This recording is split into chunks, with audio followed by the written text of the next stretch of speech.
Yo, yo, yo. So I'm out on the roof on one of the newer buildings that I just purchased. One of my big things always is to secure the building from Mother Nature. The roof, ideally it'd be perfect if I tore it off, but I think if I patch it, I can get another 5 years out of it. And then recruit some money from my rents and then tear this roof off and replace the whole thing as brand new. So the guys are patching different areas, making sure all the seams are closed, patching around all the openings on the roof. Tomorrow they'll come out, finish patching.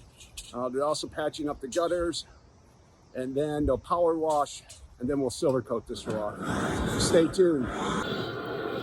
So here you can see the crack from the roof membrane, which means water can get into the building. So we're patching it with some roofing material right now, seal it up.